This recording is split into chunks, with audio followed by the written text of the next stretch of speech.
Hey, girl. Girl, the table's set, the dish is prepped. Come here, kids, eat up, except I'm out of forks. I'm sorry. And that's a poem By me. about apologies. Oh, the dish is piping up, girl. What up?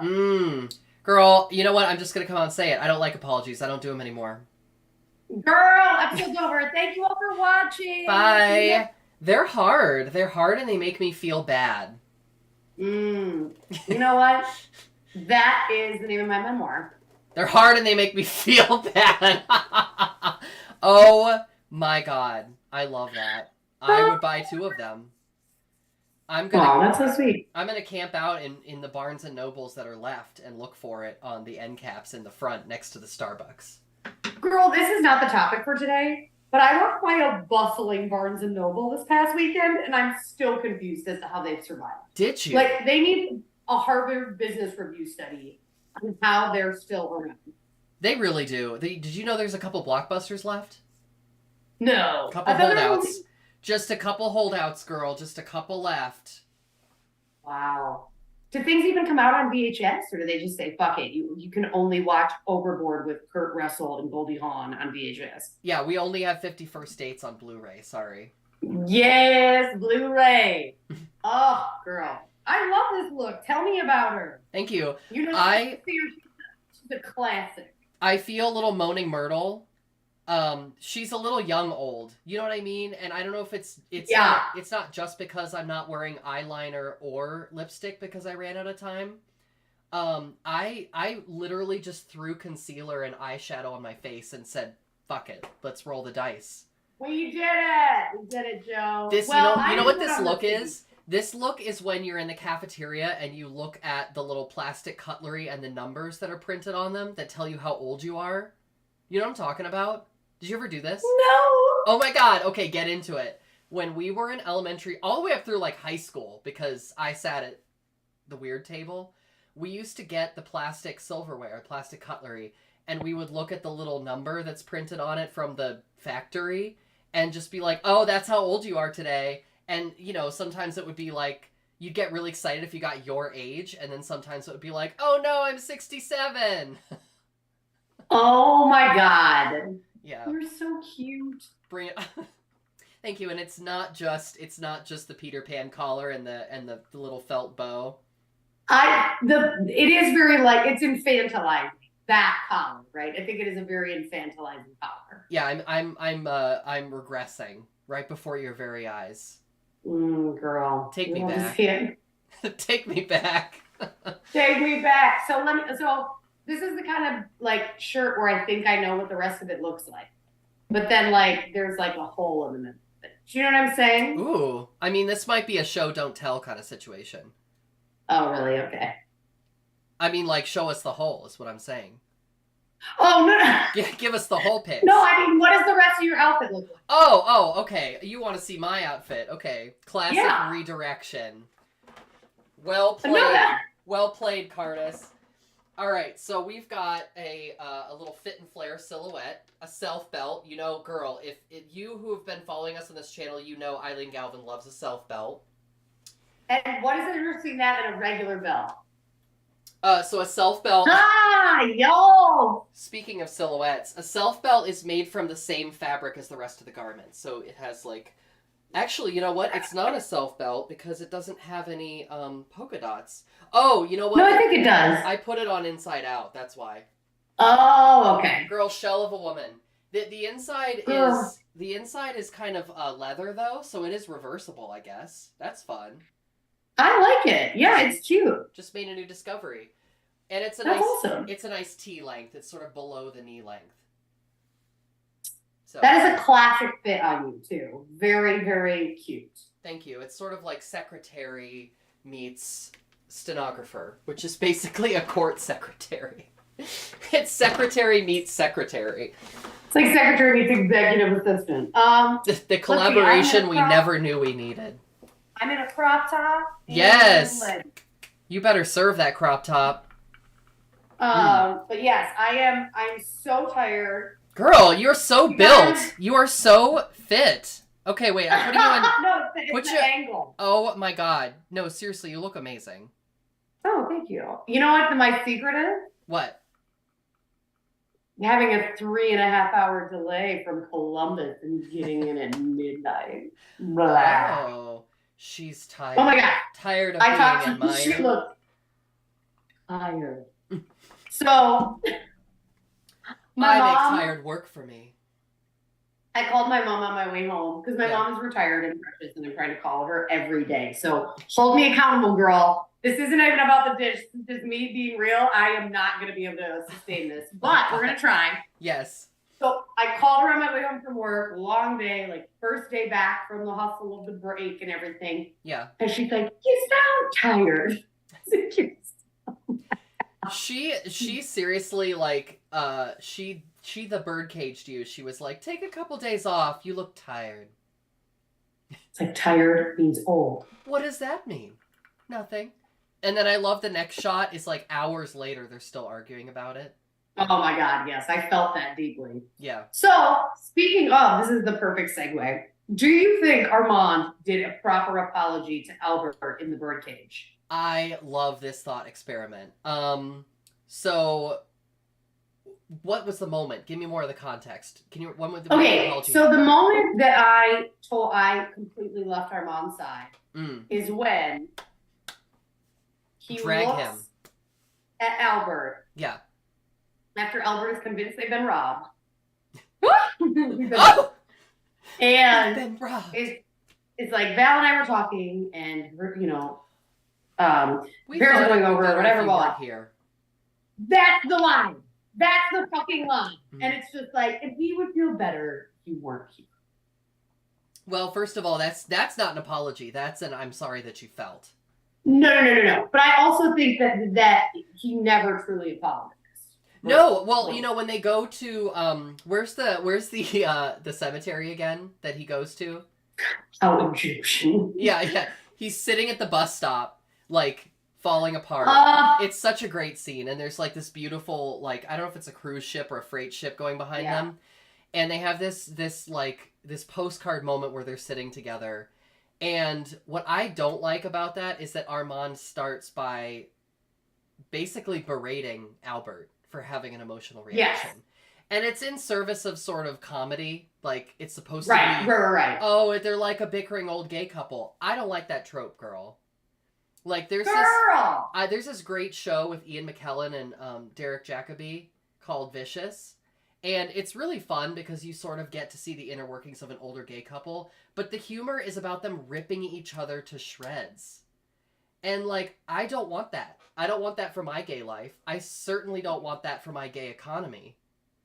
Not in this economy. We can't go from I screwed up to, like, I'm going to make fun of you, and that's going to somehow...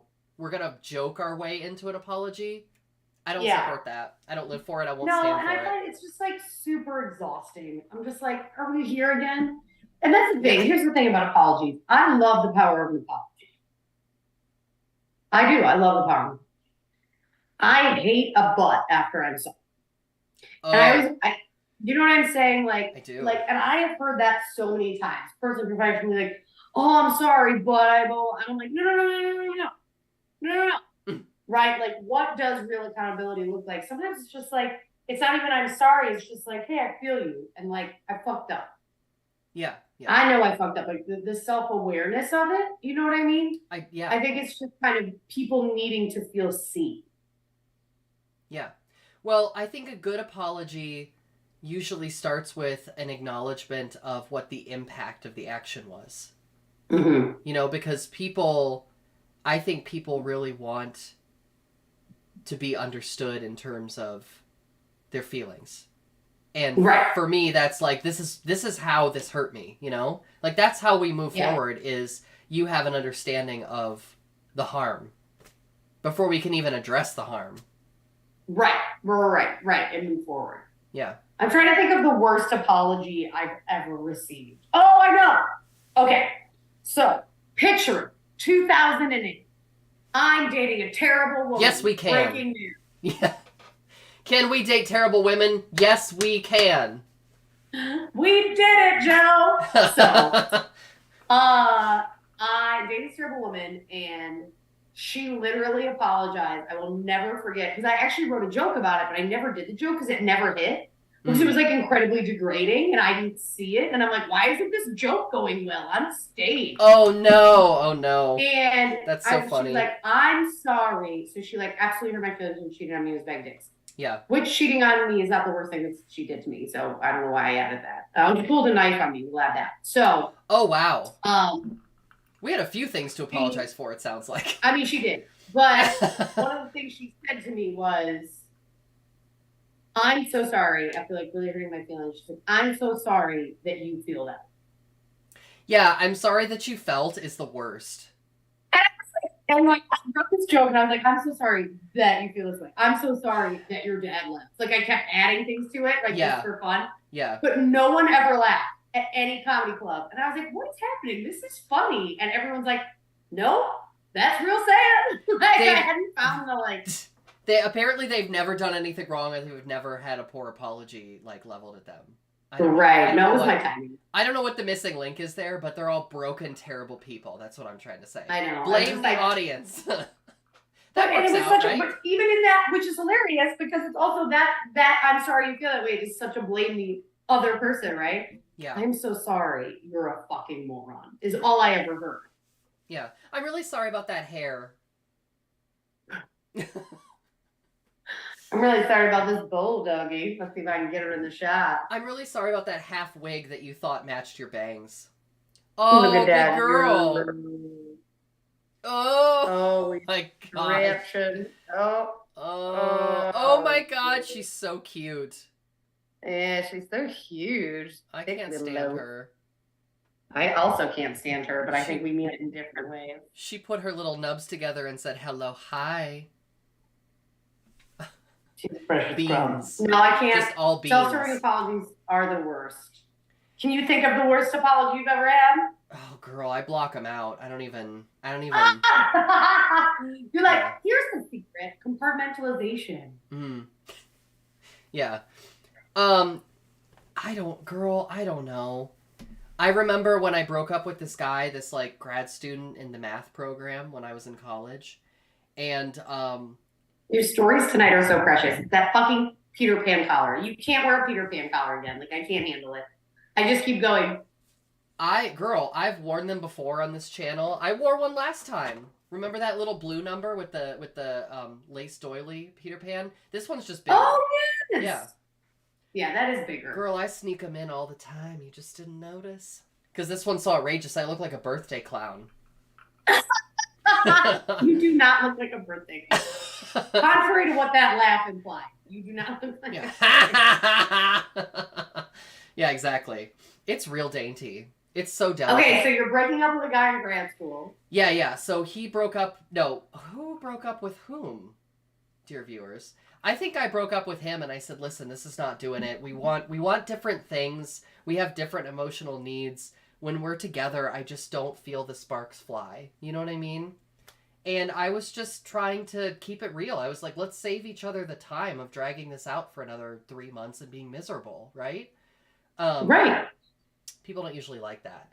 So we broke up, and then he invited me out to Tim and Eric's Crimbus special at, what's that music venue in, on High Street on OSU campus? Oh my God. Not Promo West. It's, oh, get in the chat and tell me. I don't remember what I know. I can picture it. It has like the movie, like marquee outside. Yes. That place, whatever that's called. And we went, and it was a great show because that was one thing we shared was like the stupid humor of Tim and Eric. And then after the show, he was like, "Let's get back together. I'm sorry about all the stuff. Like, I'm sorry that I was a jerk and that, you know, I'm sorry that it didn't work out." And I'm like, "Me too, but here we are, and it didn't work out. So like, what are we talking about? You know?" It was just very, everyone was unhappy about it. Wait, was this the guy who insulted the posters on your wall? Oh no, that was a different guy. Okay. I just want to know who to be mad at. That was, in my well, dreams. you can be mad at all of my exes, girl. That's totally fine. I love that. I won't stop I you love for that a for second. But no, he was the guy who said that we couldn't make out because he thought I had diseases. Oh, we'd love to see it. Yeah. He thought I was a diseased woman. Oh, also a good name for a memoir. So, diseased what woman. to you? And it's all about dysentery. You know, something that hasn't been around for a while. I do feel like, yeah, if you were going to have a disease, it would be like an 1800s Victorian disease. I think that's accurate. Yeah, something from Oregon Trail. Like the consumption. Yeah, exactly. Hey, tuberculosis, alive and well. Tuberculosis. Yo. Yesify your tuberculosis, girl. Yes, God. Okay, so what is one essential thing every apology needs to have? Is there like one thing you need to hear? A dance break. Dun, dun, dun, dun, dun, dun, dun, dun, dun, dun. Mambo. Yeah. It needs to have. I need the entire scene at the gym from West Side Story, original cast. Thank you. Why is nobody talking? Except maybe not Natalie Wood, if we can be totally frank. White Maria didn't do it for me. Keep going. Yeah, no kidding. What does every apology need? How do you feel about it? Well, you know what it doesn't need? It doesn't need, like, we don't need gifts, we don't need chocolate. Like, that's not it for me. What we need is a frank and open discussion. And we need, like, the space to let someone else's reality in. You know what I mean? Like, don't go into an apology and be like, I'm going to decide the terms of this apology. And I get where that comes from, because apologies, as we established at the beginning of this episode, they kind of suck. You know, they're not fun. They're really hard, but they are, like, if you do it right, they can be a turning point in a relationship. Like, it can be a trust building moment over time if you can move on from the relationship. But oh, girl, I thought of it. I'm sort of thinking aloud here. I think a good apology is like, okay, now whether or not I receive forgiveness is totally up to you. You don't demand forgiveness. Oh, I do like that. You let it happen, whether it's going to happen or not. You, like, let it go. Let it go. So, like, real apologies have Frozen and Frozen 2. Oh, I haven't seen Frozen 2. Oh, Frozen 2's so bad. I take it back. Frozen 2's awful. Let it go, pick it up. Like, what do they do? Let it go. The only good thing about Frozen 2 was the Texas pageant gown. And that was my favorite part of Frozen 1, when Elsa, like, magics herself into, like, a pageant gown. And I was like, you know, because my gay ass is like, pageantry. You're like clacking a fan at the AMC. And all the children are like, Mommy, can we go? Like, I don't think we're going to have as much fun as she's having. Oh, my God. And we all know, little subtweet, clacking fans can be distracting to performers. Don't get me started. Don't get me started. That was the worst apology I ever got. Okay, we have to talk about it. We have to talk about it. Gays, we need to talk. We need to have a serious conversation, okay? I know it's fun to clack fans at a show, but you need to remember that the performers are the reason that we're here, okay? So if you clack a fan every 2 seconds over the voice of the host, we're pulling focus. We have a problem, okay? And Delta Work will back me up on this. Listen to Delta Work's podcast about clacking fans. So Girl, I'm getting hot. Oh, it was. Where's my fan? No. So we were at this show. This guy was, for this out of town guy, which I learned later, I'm not making assumptions, was clacking the fans so much. And it was a difficult situation because they were tipping like nobody's business. They were throwing money at the stage, okay? So in that situation, you're like, this is a well-tipping, appreciative patron. I don't want to, like, make waves, right? But the clacking was honestly driving me up the wall. Like, it was distracting. Well, and the host has to say something. Yes. And the host wasn't saying something in this particular situation, so I was like, hey, I want to say something. Why don't I say something? So Right. I went up to this guy and I was like, "Hey, thank you so much for being here. I'm so glad you guys are having such a great time. When you clack the fan that much over the host, it kind of like makes the show about you when in fact the show is about everybody. Was not received well at all. And honestly, like reflecting on it, I'm not even sure if I expect what did I expect from that interaction, you know? Like I think defensiveness is probably a natural reaction to that because Yeah. in that person's head, he didn't think he was doing anything wrong, you know? Yeah, but you didn't like accuse him of anything. And then didn't he like not tip you at all and was a big asshole? No. He clacked the fan loudly after I left. He said, "Thank you so much for letting me know. Hey, I love your outfit." And I was like, "Thank you. Have a great night." I walked away and he aggressively clacked the fan after me. And then he proceeded to clack the fan even more throughout the night. How did no one else call him out? So let's talk about apologies when they're lies. Because because Ah! that is what I will not stand for. So girl, you know, like I'm like killing it with kindness, you know what I mean? So after the show ended, we took our bows and he was talking to another cast member and I came up behind him and sort of just gently tapped him on the shoulder and he turned around and saw me and was, you know, prepared for something and I said, "Hey, I just wanted to say thank you again so much for coming to the show." And he says, "You were rude to me." And I said, "Was I? Tell me how I was rude to you." And he said something like, you know, you told me to tone down my fan clacking and it wasn't even a problem until you said something. And I said, "I was just giving you some candid feedback and you are welcome to either follow it or not." And then we had proceeded to have a very productive conversation about it, which I did not expect. And I feel like I left feeling satisfied. I don't know if he left feeling satisfied. I hope he was open and honest with me.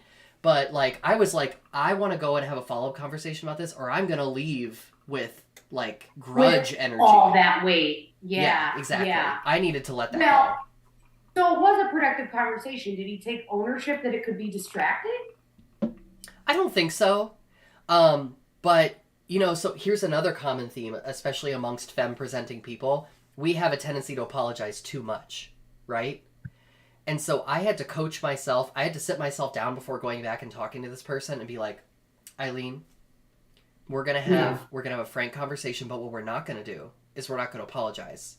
Because I overthink. I replayed the tapes in my head over and over. I was like backstage, just being like, "Did I step over the line at any point?" I honestly don't think that I did.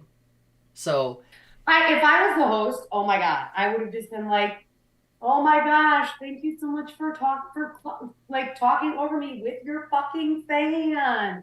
I don't care. Like no I love amount of money that. is worth it. Yeah. And often that is how like that is the drag tribunal, right? It is the host getting up on the stage and being like, Yeah. "Sit the fuck down." But it's you know, so or hard saying because something. money is still king, right? And queen. Like, what do you do? It is. We are there to facilitate the sales of alcohol. And if they are tipping us, it's like, "Thank you so much. You could hit me right in the face if you wanted to." You know, I get it. No, but I think that's why I say, obviously I'm not blaming the host, but I'm saying the host has a benefit that the performers don't, the other performers don't. Yeah. Which is they can talk. They're not beholden to a script or a lyric, right? So they could literally be like, "Oh my gosh, are you gonna clap that fan this whole time? Oh, okay. Can someone take that fan away? Tell the joke." Is right? this still and just happening? keep going. Yeah. Right. Like, "Oh my god, honey. Oh my god, the first season of Drag Race called. They want that back. They're done." Like, Girl, do whatever the fuck. I wish you had been the host because oh my god, it would have been shut down so quickly. We wouldn't have even had time to process that an issue was happening. You know, I would have even also like, God love bartenders because bartenders are so amazing at having difficult conversations. I'm like, send out a bartender. Like, you're disrupting the performance. So insane. Oh, that's one of my favorite stories. Well, one of the things I think all apologies need is exactly what you already brought up. So it's just authenticity. I really don't need you to say the right thing because I don't think anyone ever says the right thing, especially when you're in those moments. Truly. But, oh man, I had like a fake apology recently, probably like 6 months ago. And I was like, What? You were like, that wasn't it. That was not it. And it's just one of those things like check yourself because if you can't commit to what you're saying, there's no time you're more obviously lying or like, I don't know, deceiving self too than when you're apologizing. Mm. So it's a cautionary tale. Halloween in November, almost December. Oh my gosh, what is it tomorrow? 2 days. 2 days. 2 days. Oh, girl, I'm not ready for this. All right, well, we are 2 minutes too. We always like to be thoughtful of yourself, mostly Eileen's dad's time. Girl. Yeah. We're just two femmes. We don't have the answers, but we do have some very good advice that we don't follow ourselves. Yo! Oh, I would drink for that. That's our brand. Yeah. Cheers. We're on brand AF. Mm. Love you, girl. We'll see you all next week, Tuesday at 7, every Tuesday at 7. Next week, I'll be joining you from, drumroll please. Where? Sunny Orlando! Oh, Disney World. Hey. Get ready to see the inside of a Holiday Inn Express, y'all. The Magic Kingdom. If I don't see the Epcot ball in your background next week, I am calling HR. All right, that sounds good. That's totally fair. I also like when I shimmy my butt moves. You can't see it, but I feel it. Girl, if you like it, I love it. So, love you, girl. Love you all for watching. Oh my gosh. Sneaking in at the end, Teo Clyburn says hello. Hi, Teo. Oh my gosh. Celebrity dish sighting in the crowd. Oh my gosh, you have a lovely evening too. And please feel very free to tune in every Tuesday night at 7 p.m. We would love to see more of you. Girl, I feel I'm gonna blush. I think that's a good note to end it on. I can't wait to see you again on the dish. Or off the dish. Why don't you just call me some night? Just whenever you're available. Just call me. All right, well, love you. Until then, stay safe, everyone, and we'll see you Bye, in y'all. the next covered dish. Bye.